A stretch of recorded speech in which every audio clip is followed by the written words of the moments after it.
आवड मला ज्याची मी त्यालाच आणलं. ए तुझ्या ग बोलण्याला आता मी मानलं. आवड मला ज्याची मी त्यालाच आणलं. तुझ्या ग बोलण्याला आता मी मानलं.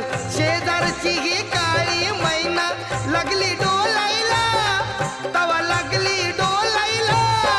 जवा नवीन पोपट हा लागला मिठ मिठ बोलायला.